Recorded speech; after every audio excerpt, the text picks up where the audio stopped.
રાજકોટનું તાપમાનની જો વાત કરીએ તો રાજકોટનું તાપમાનનો પારો 10.4 ડિગ્રી સુધી ગગડ્યો છે. તો સાથે જે ગિરનાર આવેલો છે જૂનાગઢની અંદર ત્યાંનું જો પારાની વાત કરું તો 8 ડિગ્રી સુધીનું તાપમાન છે ત્યાંનું નોંધાયું છે.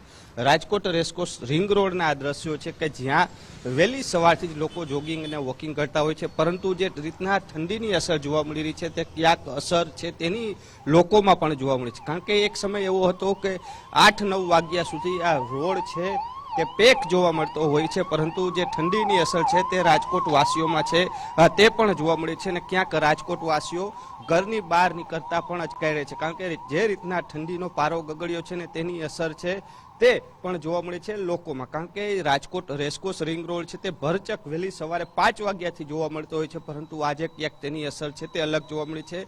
લોકોમાં ક્યાંક સંખ્યા છે તેમાં પણ ઘટાડો જોવા મળી રહ્યો છે. એટલે કહી શકાય કે ઠંડીની અસર રાજકોટ વાસીઓમાં છે તે જોવા મળી છે. અમુક લોકો જે છે તે કસરત કરતા નજરે આવી રહ્યા છે. એટલે કહી શકાય કે રાજકોટમાં પણ જે ઠંડીનો ચમકારો જોવા મળી રહ્યો છે તેના કારણે રાજકોટ વાસીઓમાં તેની અસર છે તે જોવા મળી રહી છે. અમુક લોકો જ કસરત કરવા માટે હાલ બહાર આવી રહ્યા છે. એટલે કહી શકાય કે રાજકોટમાં જે રીતના ઠંડીનો ચમકારો જોવા મળી રહ્યો છે તે લોકો વહેલી સવારે ઘરની બહાર નીકળવાનું ટાળી રહ્યા છે. જી, ખૂબ ખૂબ આભાર રહીમ માહિતી બદલ આપનો.